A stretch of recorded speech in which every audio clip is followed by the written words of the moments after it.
Back with a bang after missing out on the 2012 Olympics in London, the Nigeria under-23 men's team is back and in style.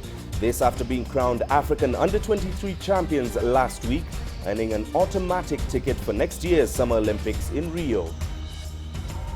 Hello and a very warm welcome to Matchpoint, the program here on CCTV Africa that brings you all things African and global sport. I'm Mahia Mutua. Here's what we have for you tonight. Raring to go, Kenya women's sevens team to prove their worth at the Rio Olympics after benefiting from South Africa's withdrawal. And Africa's top-ranked female golfer, South Africa's Leigh-Anne Pace, sets her sights on the medal table at the 2016 Games.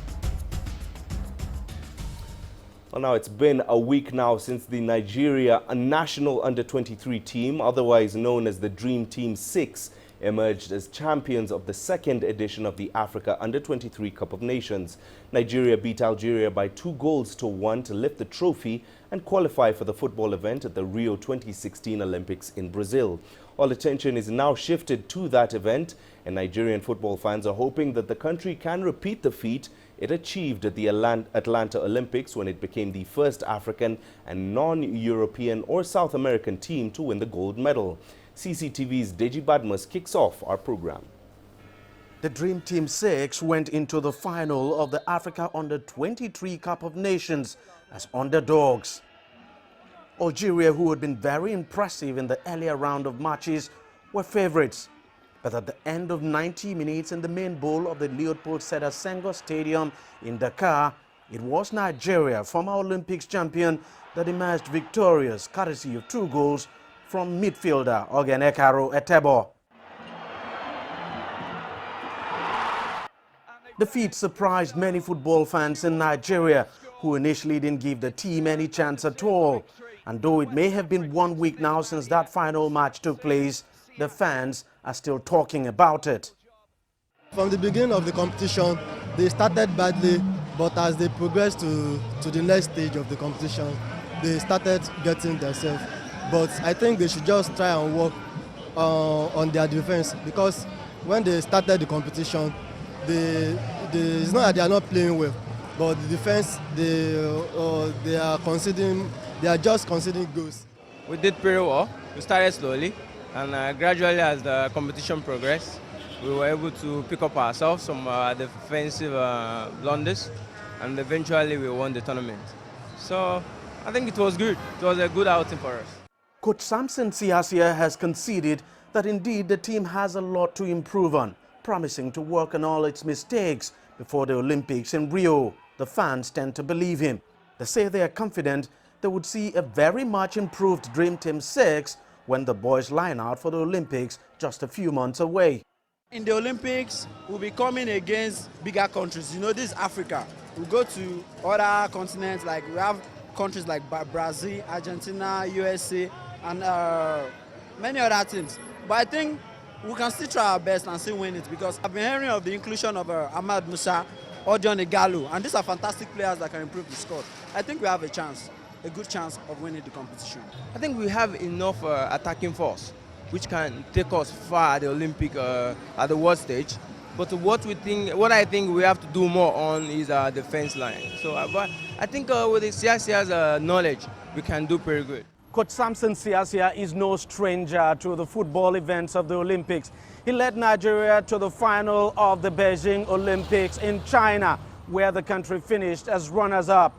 Nigerian football fans will be expecting him to top up that performance in Rio by winning the gold medal, like that team did back in Atlanta in 1996. Deji Badmus, CCTV, Lagos, Nigeria. Right now, joining us with more on that story is sports analyst Solomon Ajuzuiogo from Lagos, Nigeria. Solomon, thank you for joining us. They were not there in the last Olympic Games. They have now qualified for the Rio Olympics next summer. What different strategy did the team have this time around as compared to the previous tournament?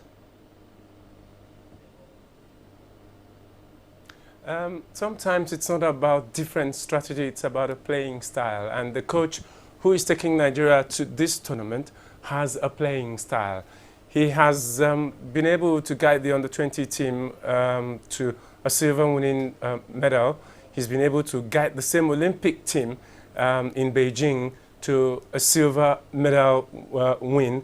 This time, we hope he will go a step further to win. One thing you'd have to understand is that he has a way with putting his teams together. Despite the challenges he had putting this one together, the team always has a way to play. He has a way of getting them to play to his taste. He plays stylish football, and once you stick with your philosophy, just keep at it, it gives you results in the end of the day. I think that's about what Coach Samson Siasa is about, and not about a different strategy, basically. Now, of course, Solomon, we have seen a lot of success for young teams in Nigeria, but this is simply not being replicated by the senior team. What exactly is the problem? Well, you see, at the senior level, we still need to get our acts together.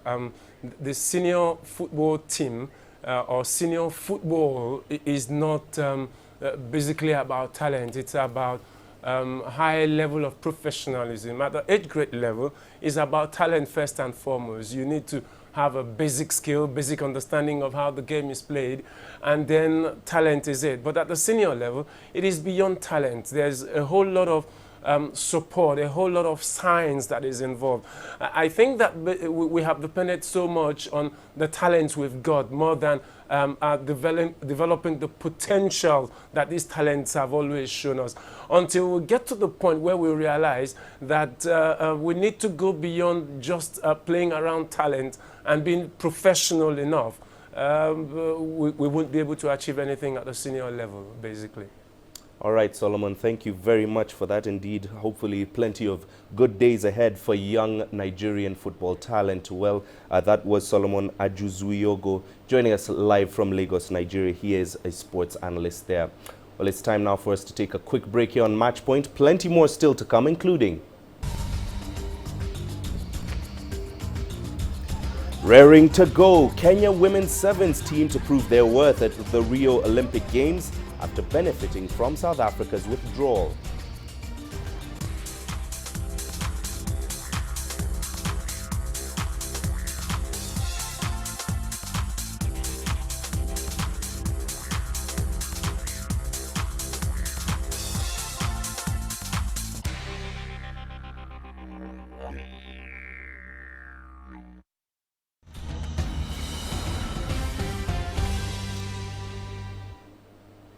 Right now on Friday, World Rugby, the sports governing body, announced the dates and teams for the final Olympic qualifying tournament next year.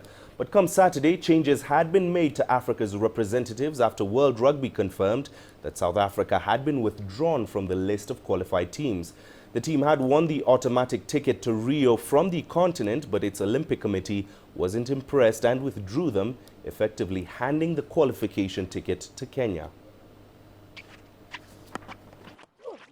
The road to Rio for South Africa's team sports hasn't been straightforward.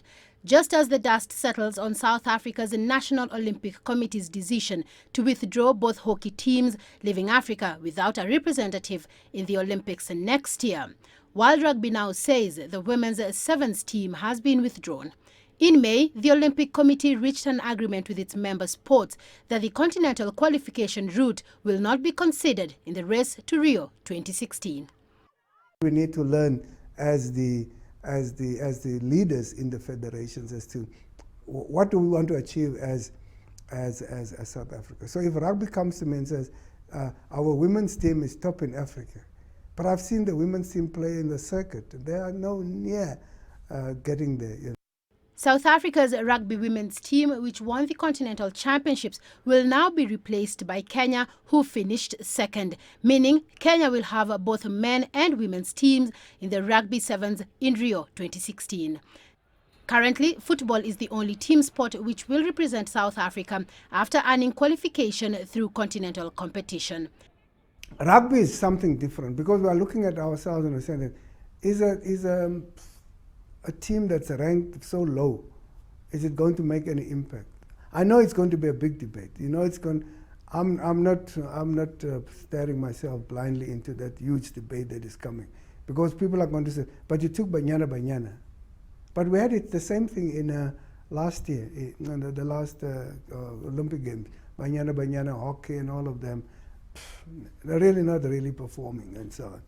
So yes, it's still going to be some fight going forward, but we must weather the storm. The withdrawal is welcome news for Kenya, who would have played in the final round of qualifying next year, where 16 teams compete for the remaining single ticket to Rio. The plan for the women is based upon the Olympics 2016.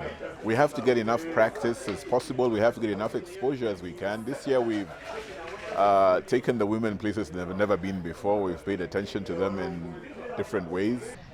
But even as Kenya now begin preparations for Rio, recent results have not been impressive. The team won ball at the Dubai Invitational last weekend, with a number of international competitions still lined up for Kenya in the build-up to Rio. The country will need to show that they are indeed worthy replacements of Africa's best team at the Olympics. Celestine Karone, CCTV in Nairobi. Right now, joining us live for more on this story is Ronald Bukusi, who is the CEO of the Kenya Rugby Union here in our studios in Nairobi. Ronald, the road is now open for Kenya's rugby women's side to go to Rio. What has been the reaction from the team and KRU so far? Thank you very much. There's been a lot of excitement with the announcement that we were invited to go to the Olympics. Of course, once we knew that South Africa was going to have challenges, I guess we were holding our breath to see what was going to happen. In any case, we were preparing for the repechage next year, sometime next year in June. And therefore, all this has done is simply ramped up whatever plans that we had to prepare the women to go and play in Rio. So there's a lot of excitement, a lot of joy, I guess, but there's also anticipation because we know there's a lot of hard work ahead of us. Now, Ronald, obviously in the past there have probably been complaints about the women's team not getting as much attention and support as their male counterparts here in Kenya. Does this present them now with a chance to prove their worth on a pretty big stage? Yeah, in a sense, yes, it does. I think those complaints have been misplaced because we pay as much attention as we can to them as we do to the men's team. The challenge with the men's team is simply more prominent than that, so people tend to think it takes center stage.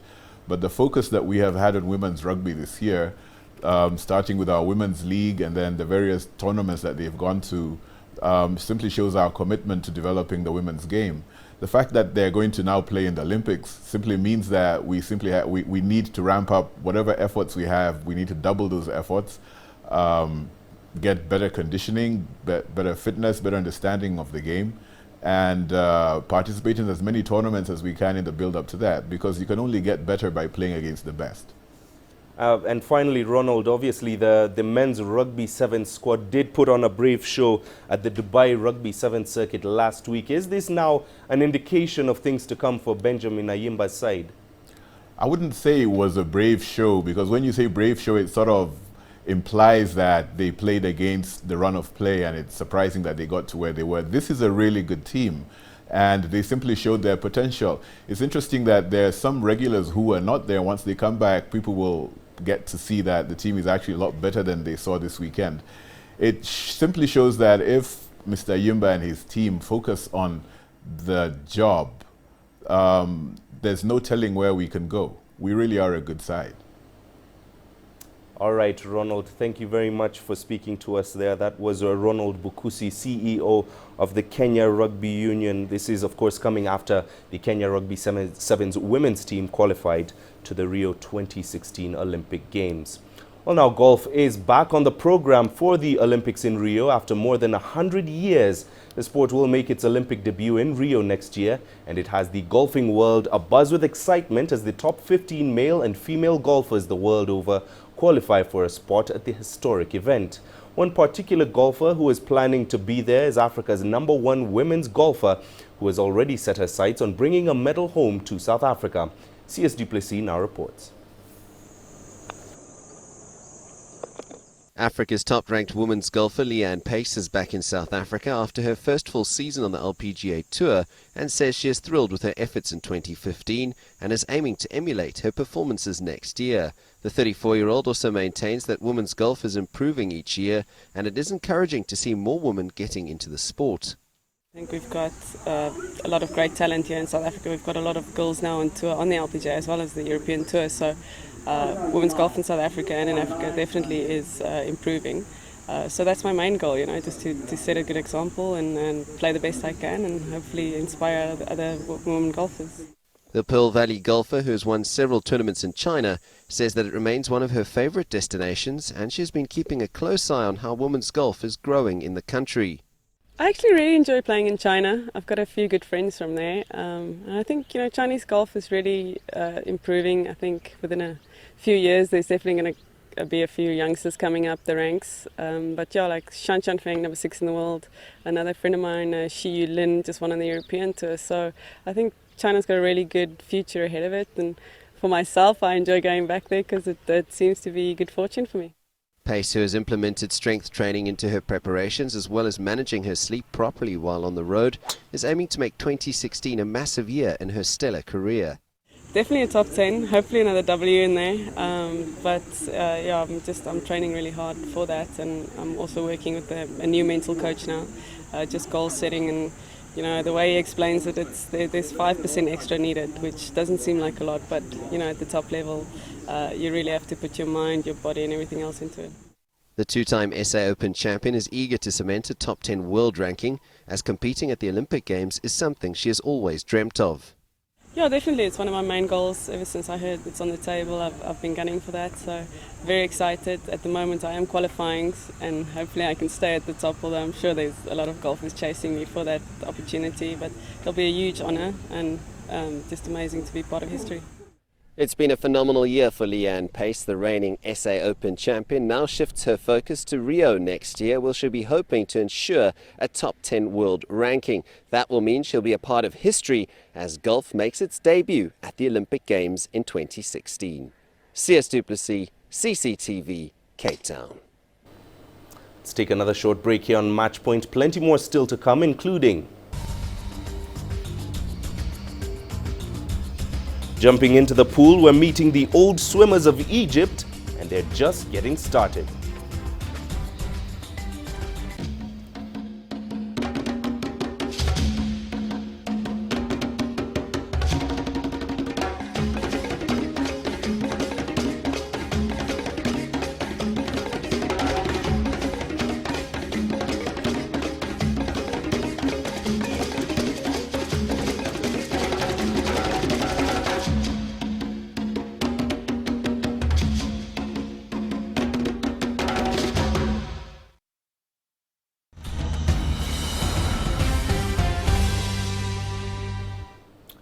Welcome back. Well, now, have you ever thought that you're growing old or that your body can't take it anymore?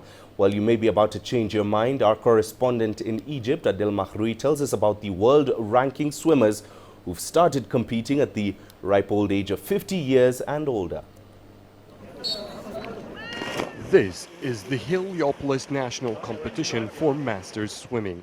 It's one of 5 annual competitions held in Egypt for swimmers aged 25 years and up. And it goes up till anyone can. As this gentleman, he is 87 years old and proud to have the power to swim till this day. Egypt is nearly non-significant in professional swimming, but when it comes to the Masters, it stands out. As long as you go up, you are better.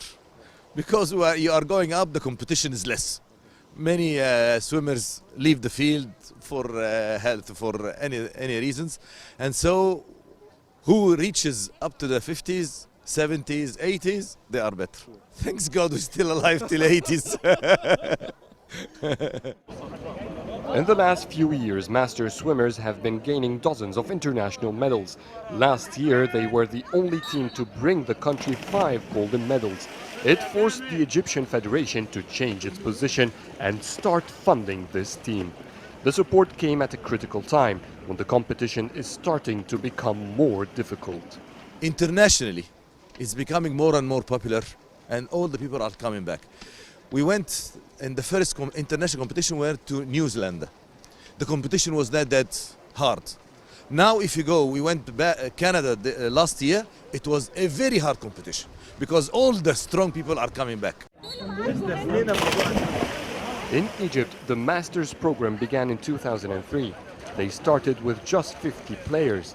Today, there are more than 800 registered swimmers. Among them, Negwa Ghurab. She competes in the 70 to 74 years category. 2009, I start my mission. I said I have a mission in Europe. All Europe must know that a woman, Egyptian woman, can do something and can win. And that's what I did.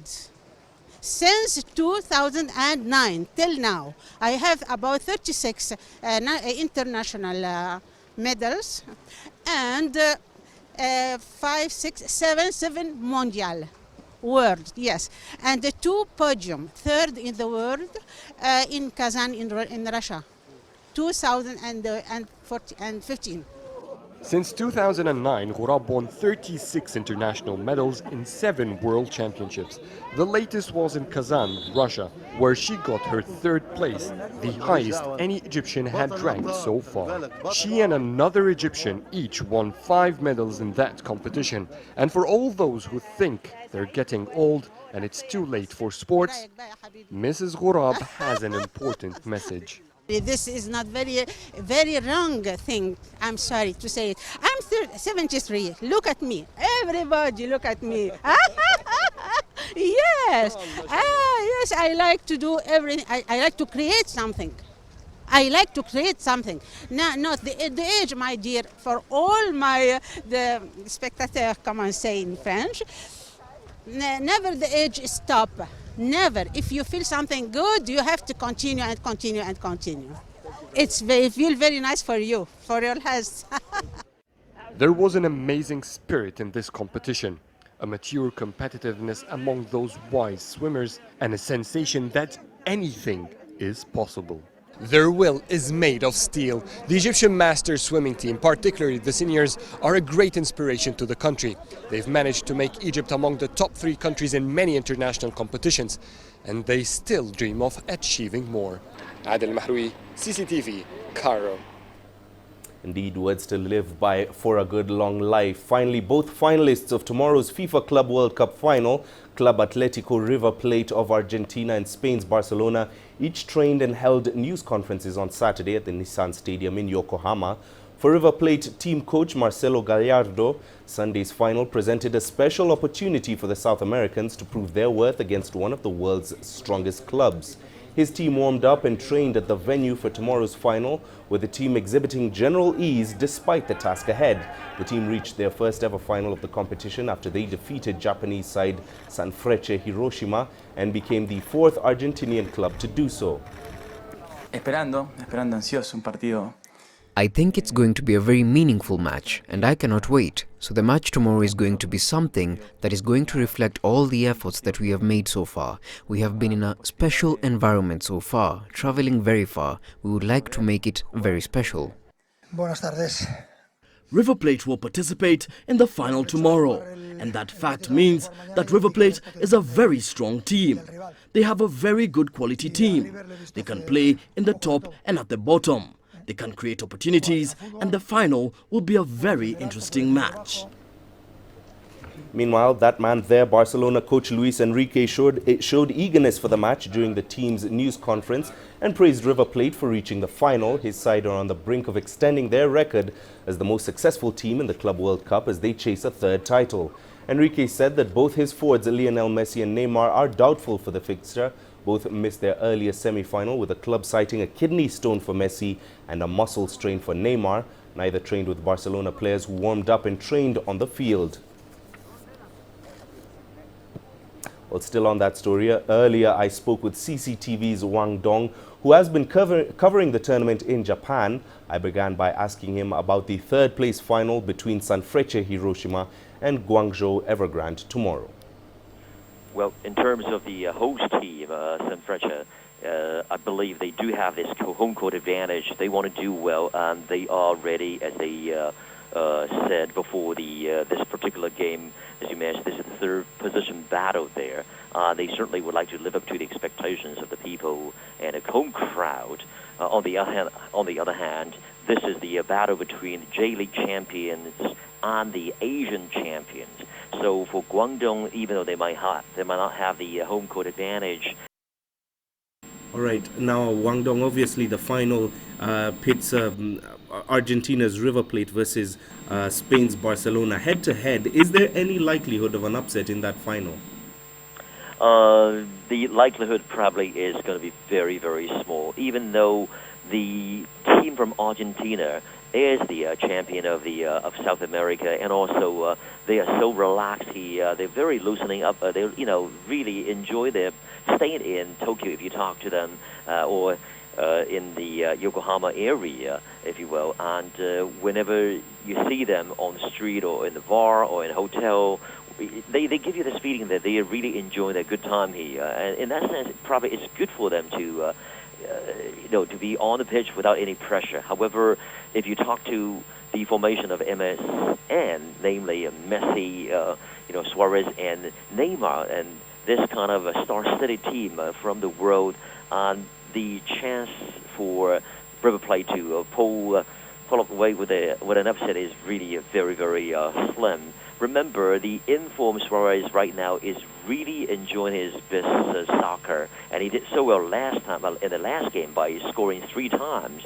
And it is actually said that Neymar could really start tomorrow in the final, even though in the last game he was only a bench player.